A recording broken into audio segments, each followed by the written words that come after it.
Il y a une semaine, sur cette chaîne, on parlait du cas de Breel Mbolo, un joueur suisse qui s'est fait refouler par les États-Unis à la porte d'embarquement de son avion avec l'équipe nationale littéralement, alors que son visa était 100% valide. C'est une actu qu'on a eu l'occasion de traiter et qui au final s'est bien terminée. Il a réussi à rejoindre ses coéquipiers quelques jours seulement avant le coup d'envoi, c'était moins une. Mais ce que je ne savais pas en postant cette vidéo la semaine dernière, c'est qu'une nouvelle actu de ce style allait se reproduire. Et croyez-moi, cette histoire-là, c'est encore un cran au-dessus. Vous en avez sûrement déjà entendu parler ces derniers jours, mais le but de cette vidéo, c'est de résumer cette affaire avec le plus de détails. C'est tout le but de cette chaîne vestiaire, comme je l'appelle, où 2-3 fois par semaine, on décrypte une actualité récente du monde du sport. Et écoutez, pour commencer, faut que je vous pose une question.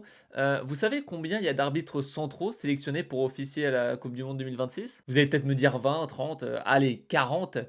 52 dans le monde entier. 52 élus choisis parmi des milliers d'arbitres professionnels au terme d'un processus de sélection qui a duré plus de 3 ans. La FIFA les a suivis, évalués, testés sur des compétitions internationales, convoqués à des séminaires de préparation. Bref, c'est l'élite absolue du sifflet mondial, ce que la FIFA appelle elle-même la Team One. Et parmi ces 52, il y en a un seul qui ne sifflera jamais le moindre coup d'envoi dans ce mondial 2026. Pas parce qu'il est blessé, pas parce qu'il a été suspendu, pas parce qu'il a fait une erreur d'arbitrage. Non, non, parce que les États-Unis, le pays hôte, l'ont littéralement refoulé à la frontière, interrogé pendant 11 heures dans une salle d'aéroport, puis remis dans un avion direction retour. Le tout alors qu'il avait un visa en règle et son accréditation FIFA officielle dans la valise. Cet arbitre, il s'appelle Omar Hartan, il a 34 ans, il est somalien et il a été élu meilleur arbitre africain en 2025. Et son histoire, je vous préviens, elle dépasse très largement le cadre du foot. Alors aujourd'hui, on va d'abord découvrir dans les grandes lignes cet arbitre et son parcours pour comprendre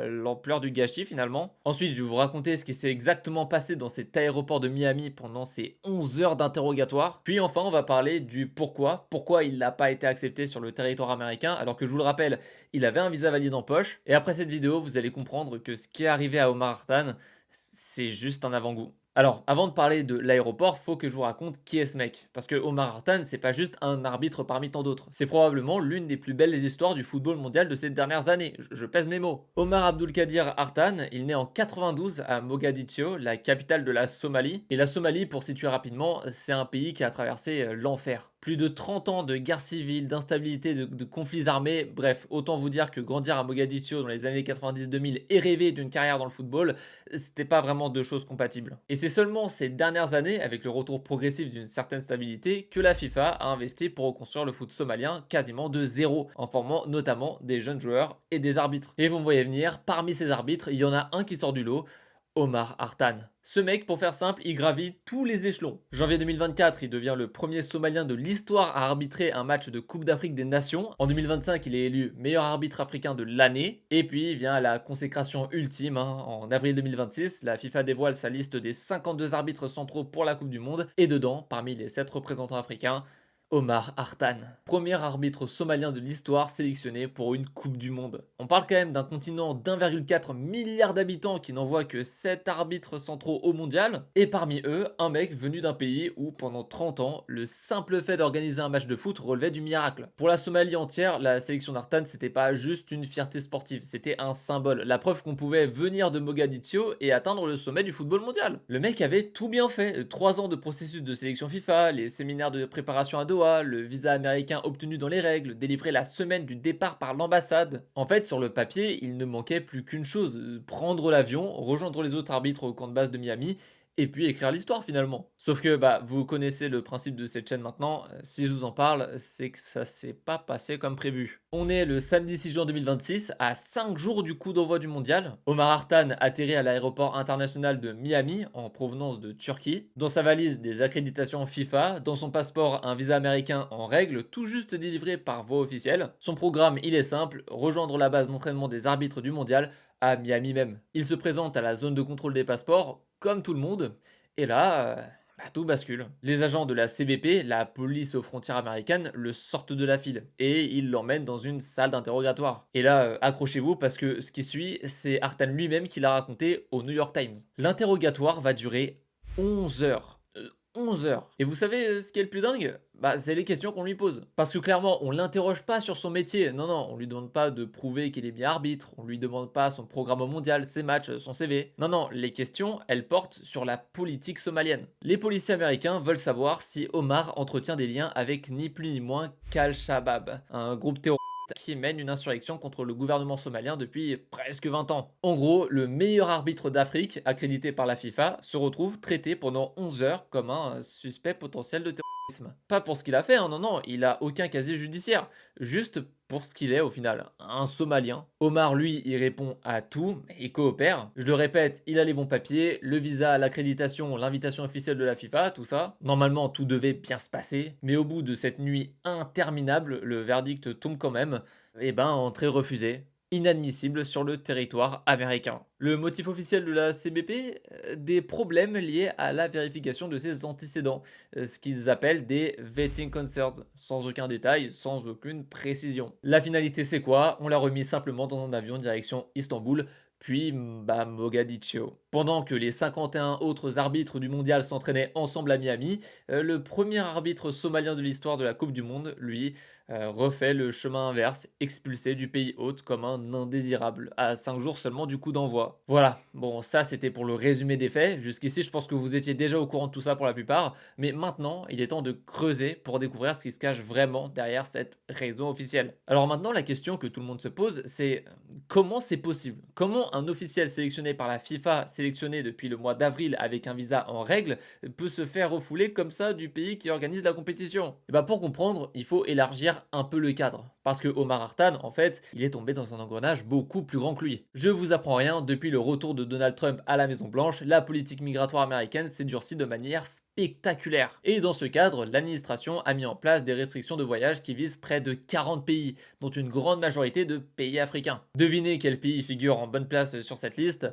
Oui, bon, la Somalie. D'ailleurs, pour vous donner la couleur, hein, quelques mois avant cette affaire, Trump avait publiquement qualifié la Somalie de pays pourri. Voilà quoi, vous avez l'ambiance. Ok, bon, concrètement, le fait que la Somalie figure dans cette liste, ça veut dire quoi? Et ça veut dire que pour un ressortissant somalien, même avec un visa parfaitement valide, l'entrée sur le territoire américain n'est jamais garantie. Le visa ne te donne que le droit de te présenter à la frontière, mais le dernier mot, il appartient toujours à l'agent en face de toi. Et c'est exactement ce qui est arrivé à Artan. Son visa était bon, ses papiers étaient bons, mais sa nationalité, elle, a suffi à déclencher la machine. Et le pire, c'est qu'il est loin d'être un cas isolé dans ce mondial. Je vous en parlais dans ma vidéo sur Breel Mbolo, depuis des semaines, les galères s'accumulent aux portes de cette Coupe du Monde. Des supporters du Sénégal et de Côte d'Ivoire qui se voient refuser des visas touristiques et qui ne pourront jamais aller voir leur équipe jouer. Je précise d'ailleurs au passage qu'aux US, ils ont une seconde liste de pays dont les ressortissants doivent verser une caution pouvant aller jusqu'à 15 000 $ pour obtenir un visa touristique pour les États-Unis. 15 000 $, hein, juste pour avoir le droit de venir voir des matchs de foot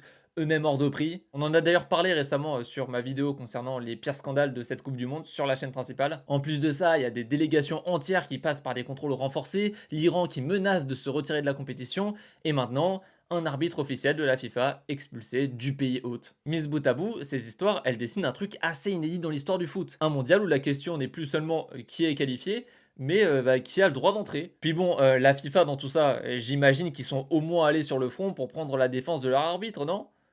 Non, bah non. Ouais, accrochez-vous, hein, parce que c'est peut-être la partie la plus gênante de l'histoire. Le truc, c'est que le président de la FIFA, Gianni Infantino, c'est pas exactement un inconnu à Washington. Le mec a passé des mois à se rapprocher de Trump, il a assisté à des événements à la Maison Blanche, et en décembre dernier, il a carrément décerné à Trump le tout premier prix FIFA pour la paix. Ouais, ouais, fallait le faire celui-là. Après, bon, même avec tout ce contexte, on parle de son arbitre, sélectionné par son organisation, qui s'est fait expulser du pays hôte de sa Coupe du Monde. Enfin, tout le monde attendait une réaction forte. Et la réaction d'Infantino, je vous la cite. Bien sûr que ce qui est arrivé à Omar, l'arbitre somalien, est regrettable, mais on peut pas tout contrôler. Voilà, c'est tout. C'est regrettable, on peut pas tout contrôler. Le patron du football mondial, l'organisateur de la compétition, face à l'expulsion de son propre officiel, bah il hausse les épaules. Bref, alors tout ça, on est d'accord, c'est suffisamment affligeant, hein. La vidéo pourrait s'arrêter ici, que ça ferait déjà beaucoup. Mais attendez, là je vous ai donné que la version d'Artan, la version de la FIFA, mais il manque encore une pièce. Et cette pièce, elle est tombée il y a quelques heures à peine. Parce que face à la polémique mondiale, les autorités américaines ont fini par lâcher une explication un peu plus précise. Et là, l'affaire, elle a encore pris une autre dimension. Un officiel américain qui s'est exprimé anonymement parce que les dossiers de visa sont protégés par la loi a déclaré qu'Artan avait été refoulé pour une association alléguée avec des membres présumés d'organisations terroristes. Et Andrew Giuliani, donc ouais, le fils de Rudy Giuliani qui dirige la FIFA Task Force de la Maison Blanche, a affirmé de son côté qu'Artan avait été refusé pour une très bonne raison, sans préciser laquelle évidemment. Alors bon, là, on touche quand même à une situation vraiment grave. D'un côté, vous avez des accusations extrêmement lourdes, association avec des membres présumés d'organisations terroristes, c'est pas rien comme phrase. Mais de l'autre, bah, il n'y a aucune preuve publique. Il n'y a rien. Aucun document, aucun élément concret, aucune charge officielle. Artan n'a été ni arrêté, ni inculpé, ni poursuivi,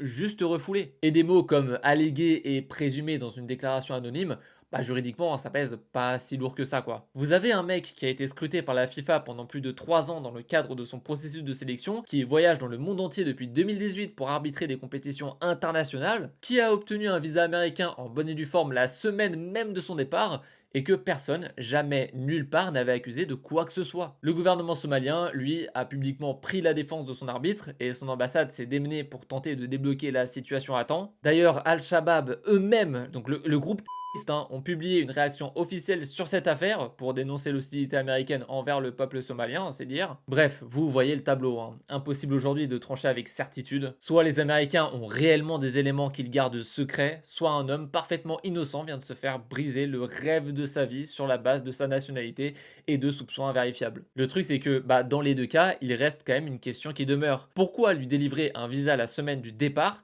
pour le refouler à l'arrivée? Bah écoutez, le mystère reste entier pour le moment. À son arrivée à l'aéroport de la capitale somalienne, Artan a été accueilli en héros, une foule de supporters, des officiels du gouvernement, des drapeaux. Le mec qui s'est fait expulser comme un suspect est rentré chez lui comme une légende nationale. Et lui, au milieu de tout ça, il a choisi la dignité plutôt que l'amertume. Pas de grands discours de colère, pas de victimisation, juste deux messages. Le premier adressé à la jeunesse somalienne, soyez fiers de votre pays. Et le deuxième, il est tout aussi parlant, je serai là à la prochaine Coupe du Monde. La prochaine, c'est en 2030, en Espagne, au Portugal et au Maroc. De son côté, il aura 38 ans. Non, franchement, c'est jouable. Mais au-delà du cas Artan, cette affaire, elle laisse une question énorme sur la table. Et c'est probablement la vraie raison pour laquelle elle fait autant de bruit. Parce que si les États-Unis peuvent refouler un officiel accrédité par la FIFA, VT pendant 3 ans avec un visa en règle, qu'est-ce qui empêche que ça se reproduise? Plusieurs observateurs ont déjà tiré la sonnette d'alarme à ce sujet, parce que je vous le rappelle que les États-Unis, après ce mondial, ils accueillent quoi? Les Jeux Olympiques de Los Angeles en 2028. Donc des milliers d'athlètes, d'officiels, d'arbitres, de juges venus de plus de 200 pays, dont évidemment des dizaines de pays qui figurent sur les fameuses listes de restrictions. Si la nationalité d'un officiel peut suffire à le faire refouler malgré toutes les garanties institutionnelles possibles,